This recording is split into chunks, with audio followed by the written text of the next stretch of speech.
suscite pareil crime.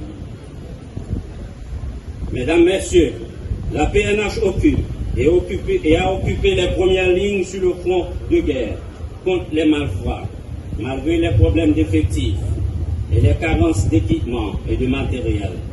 Elle a beaucoup appris son combat contre les gangs au cours de ces derniers mois. Elle s'est également aguerrie dans les combats. L'institution peut et doit répondre absolument au cri de désespoir de la population. Il ne lui manque que des moyens à la fois adéquats et convenables. Mesdames, Messieurs, à la lumière de ces événements récents, des priorités stratégiques suivantes ont été définies.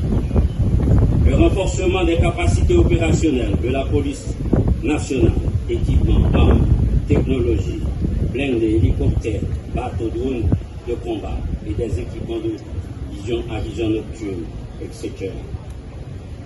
La neutralisation des groupes terroristes et le renforcement de la lutte contre la criminalité transnationale organisée. Une réforme profonde de la gouvernance policière à tous les échelons de la hiérarchie. Un accompagnement social digne pour les policiers et leurs familles. Soins médicaux, logement, éducation, pension. Une coopération stratégique avec les forces nationales et internationales dans le strict respect de la loi portant création et organisation de la police nationale pour combattre les gangs qui menacent l'existence même de la République. Mesdames, Messieurs, en dépit de tout, vous êtes restés debout. Mesdames, Messieurs les policiers, vous avez montré que la PNH n'est pas une simple institution, mais une âme collective, une mission nationale, une colonne républicaine. La peur n'a pas éteint votre foi. Les balles assassines n'ont pas brisé votre détermination et la violence n'a pas tué votre sens du devoir. Je vous le dis avec force, nous allons rétablir la sécurité, nous ferons régner l'ordre, nous allons rendre justice et notre police fait sienne ces paroles de Gandhi. La force ne vient pas des capacités physiques, mais elle vient d'une indomptable volonté. Je m'incline devant la mémoire de tous les policiers tombés au champ d'honneur. À leur famille, je dis, votre douleur est la nôtre. Et à tous les policiers, policières en poste, je dis, tenez bon, l'histoire retiendra que vous n'avez jamais prié. En avant. Mesdames, Messieurs, 12 juin 1995, 12 juin 2025. 30 ans d'existence, l'impératif de modernisation s'impose également à la PNH. Cet effort de modernisation est déjà initié avec l'inauguration du système de contrôle de communication, de commandement et d'intelligence, le C3I. Le C3I n'a pas droit à l'erreur et c'est comme le dira Jean Monnet, l'un des pères fondateurs de l'euro, le choix est simple, modernisation ou décadence. Mais des initiatives fortes doivent être engagées pour le renforcement des capacités logistiques, techniques et opérationnelles de l'institution. Excellence, Mesdames, Messieurs, un autre enjeu majeur est la poursuite de la professionnalisation de la police nationale d'Haïti. L'administration est bien consciente, à son niveau, des clés pour relever ce défi. Notamment motiver les agents, améliorer la communication interne, renforcer le leadership et mieux gérer le plan de carrière des policiers et policières. Notre conscience et notre volonté ne suffiront pas. La performance attendue de la PNH dans l'accomplissement de sa mission requiert également des conditions de travail, de traitement satisfaisant et de respect pour nos policiers et policières. Nous espérons que la nécessité de faire plus d'efforts à ce sujet est déjà prise en compte pour les plus hautes autorités centrales de l'État. Continuera à progresser.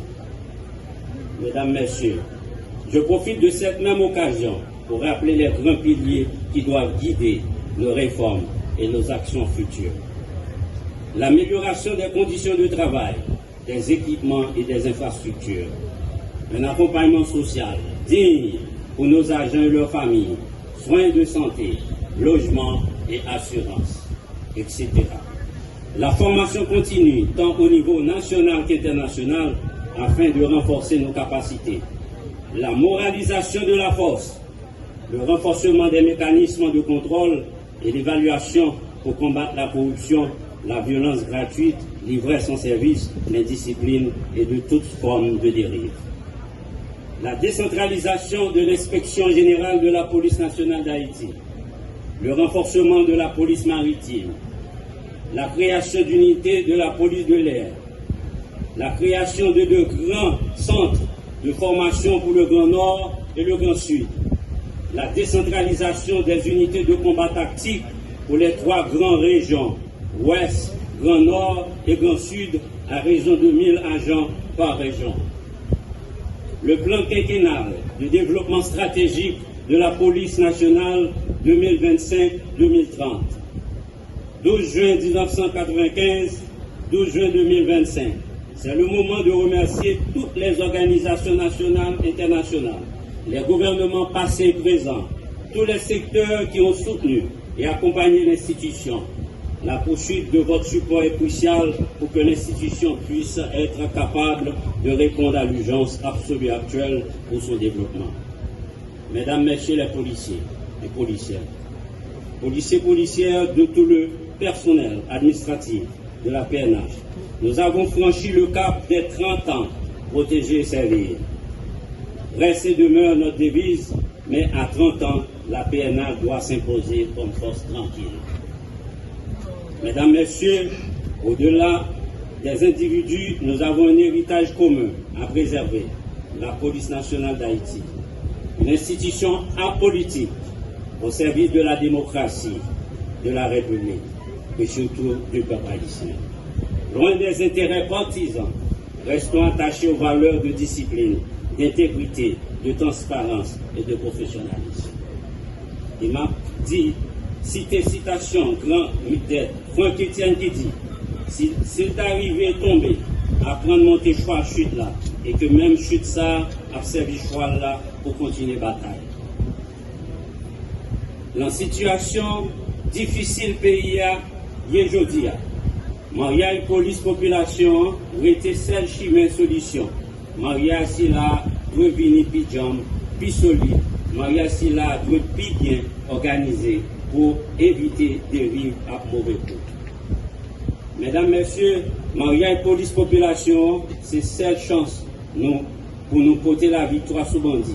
Gang criminel terroriste et mafia yo. Pays n'a pas qu'attendre encore pour sécurité renforcée, pour déplacer yo, retourner la caillou, pour femmes, actifier, suspendre civil violence.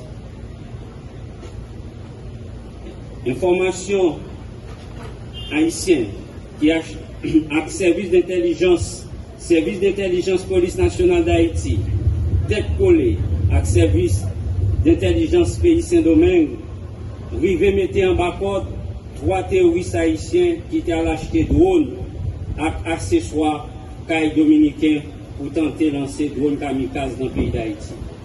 Information nous rivé joindre la main 3 terroristes vivant ensemble ça après l'interrogatoire dans DCPJ montrer à clair que bandits n'ont pas dormi. Peut-être ça, nous continuons à demander population, rester collé serré avec la police là, dans le cadre de Maria et police population, pour traquer tout terroriste qui m'a saucisse ensemble, pour détruire bien la vie population. La police là, déterminée pour le marché prend dans le gargan à neutraliser tout terroriste, quel que soit côté que ce soit terroriste à sa part, que ce soit terroriste à cravate, à tout le monde qui a financé ou supporté. On a profité pour nous remercier de cette coopération police nationale là, avec police dominicaine. Et nous avons continué la bataille là pour établir la paix, accepter tout bon bruit, parce que c'est ça, c'est seulement ça nous fait. Vive Haïti, vive la police nationale d'Haïti.